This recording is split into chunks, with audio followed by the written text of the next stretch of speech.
Anything he talked about with her or the fact that he did that, not unusual, number one, and most importantly is something that would be totally above board. Folks, absolutely no one is believing Trump's lies about Ghislaine Maxwell, or what I'm sure are soon to be Ghislaine Maxwell's lies about Trump. There is so much to talk about here, from legal experts blowing holes in the DOJ's reasoning for transferring Ghislaine Maxwell to a minimum security prison, to the shock, outrage, and eye rolls that Maxwell's reported remarks to the DOJ are sparking right now, to an even creepier deep dive look inside Jeffrey Epstein's Manhattan lair, his 7-story Manhattan townhouse, from this insane New York Times expose from just the other day. So the time codes for everything we will be talking about are down below, and if you're down there jumping around and find yourself enjoying the content, be sure to like and subscribe, because we cannot let any of this go unseen or unheard. So let's start with the DOJ's incredibly odd decision to move Ghislaine Maxwell to a new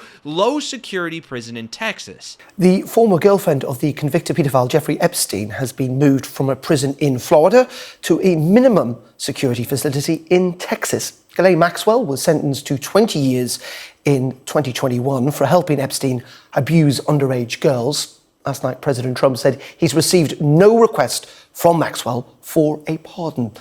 Our US correspondent Martha Kellner has more. It's an unusual move because even according to the Federal Bureau of Prisons' own guidelines, a convicted sex offender should not be in a minimum security jail. As such, she will be afforded more privileges than she was in her previous jail, certainly more time every day out of her cell, but other relative luxuries too. As you might imagine, this move has enraged some of the families of her and Jeffrey Epstein's victims. The family of one of their most high-profile victims, Virginia Roberts Giuffre, who died earlier this year, alongside other victims' families, have released this statement. They said, President Trump has sent a clear message today. Pedophiles deserve preferential treatment and their victims do not matter. And Donald Trump's excuse for this move is exactly what you'd expect. He didn't know anything about it. President's response when he was asked about the potential of releasing the Maxwell interview and her transfer to a cushier prison camp. I didn't know about it at all. No, I read about it just like you did. And do you believe that she is It's not a very uncommon thing. Whatever he asked would be totally appropriate, and it's not an uncommon thing to do that. And I think he probably wants to make sure that, people that should not be involved or aren't involved are not hurt by something that would be very, very unfortunate, very unfair to a lot of people. Anything he talked about with her or the fact that he did that, not unusual, number one, and most importantly is something that would be totally above board. Right. Nothing says this is not unusual like repeating the statement, this is not unusual, and it's all totally above board. Lisa, he says this DOJ interview, not unusual. This transfer to the prison camp, not unusual. Fact check that for us. Yeah, everything about this is unusual, from the fact that Ghislaine Maxwell was interviewed by a political appointee in a courthouse while she is serving a 20-year sentence, to the fact that, as we mentioned previously, it was recorded, audio recordings and a transcription. With respect to where she is now at this federal prison camp in Bryan, Texas, to the extent that somebody has what's called a sex offense public safety factor on their record, they are not supposed to be eligible to be in any low security facility. Minimum security facility. The facility that she was in before is a low security facility. That is the sort of least level that anybody with that sex offense characteristic can be in. Now, it can be waived by a high-ranking official at the Bureau of Prisons, and MSNBC has reported on this. We have asked the Bureau of Prisons and the Department of Justice, explain to us how Ghislaine Maxwell got this waiver. We have been referred in very general senses to the program statement that I just basically quoted back to you, the same one that says, if you have a public safety factor of having been a offender, you are not eligible to be in a prison camp absent a waiver. There are lots of open questions about why Ghislaine Maxwell is there. And to the extent that the explanation is for her own safety, I will just note this.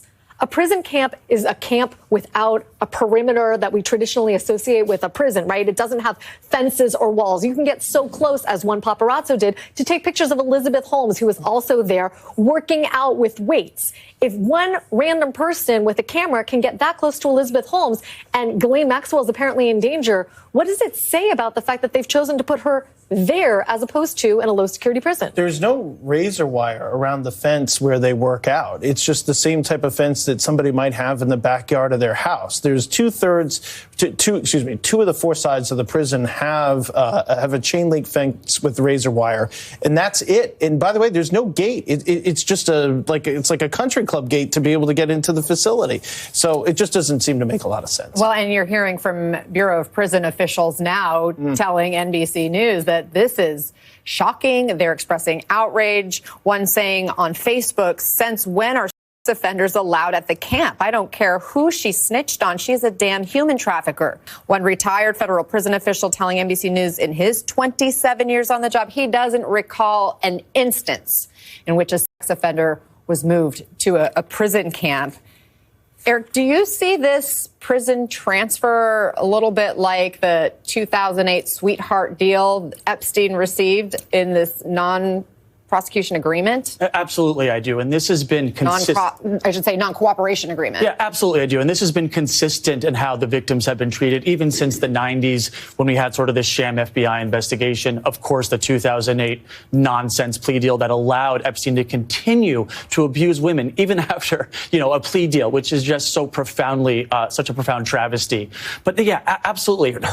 This is a slap in the face to the victims. Remember, everyone in the world in Epstein's orbit has avoided accountability, except for Ghislaine Maxwell. She is the one person who has finally been convicted, where there has finally been some semblance of justice.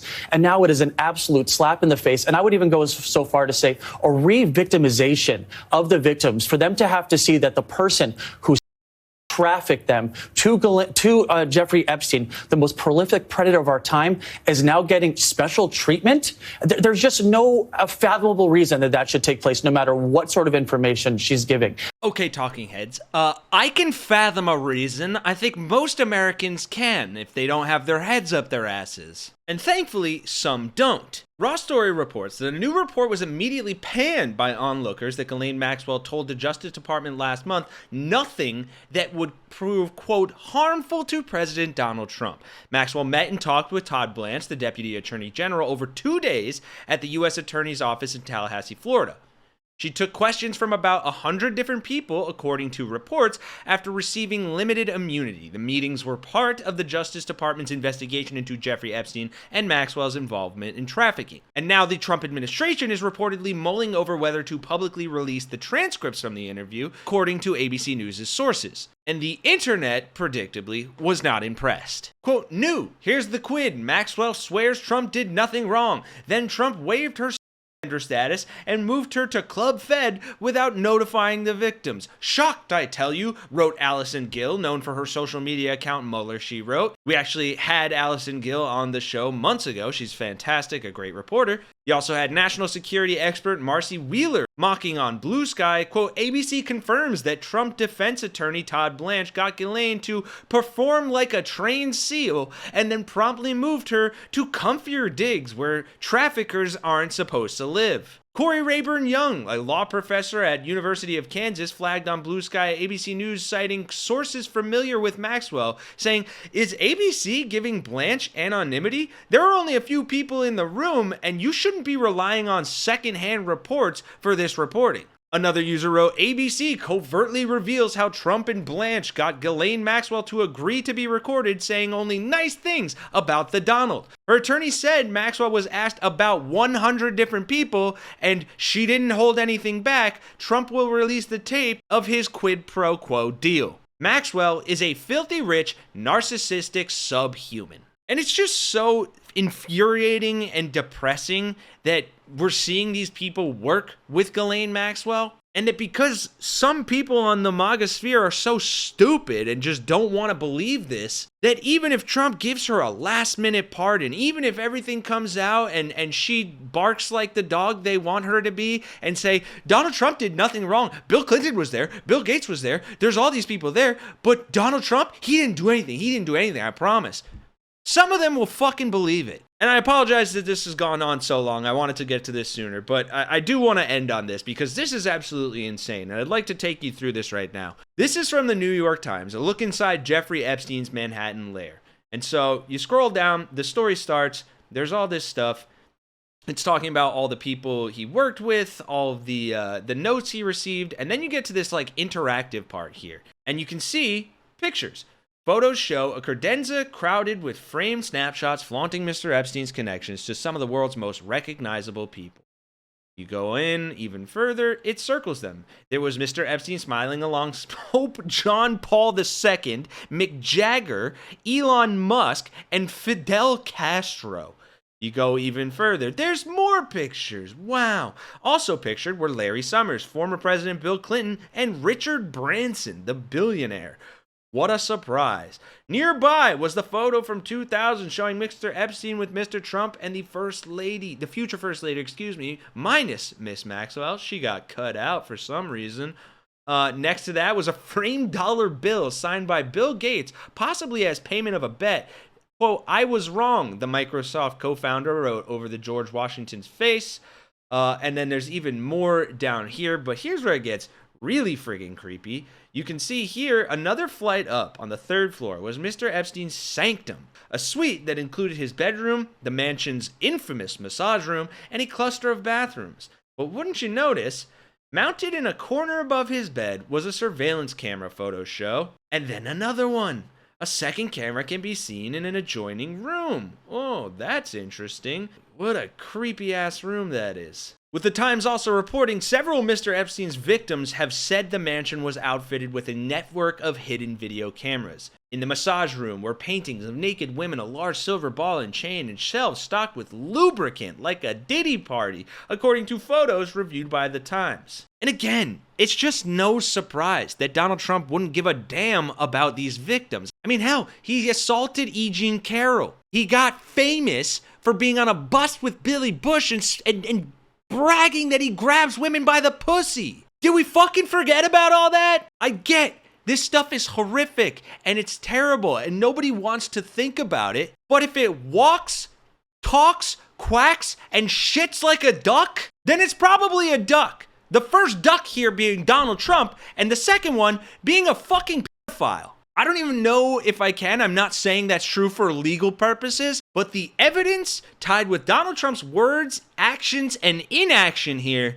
are speaking louder than Epstein or Maxwell ever could, because they have a vested interest in keeping anything hidden. So I just hope that the MAGA free thinkers continue to put 2 and 2 together, don't believe any of this bullshit coming out of Trump's mouth or the DOJ, and start to take the real action to put the actual people in power who can hold these people accountable, the Democrats, people who can get Trump and this fascist regime out of office before it's too late, before they already get away with handing the keys to the kingdom over to the billionaires, to Elon Musk, to Peter Thiel, to what seems to be the cabal of PDF file elites that can tank our economy, take over our political machinations, and do heinous things and get away with it. If you really care that fucking much, MAGA, like you say you do, then nut up or shut the fuck up. Because at this point, you're only doing us harm. I don't even know how to end this. Thanks for watching. I appreciate you all. For Really American, I'm Kenny Hesse. I'll see you guys in the next one.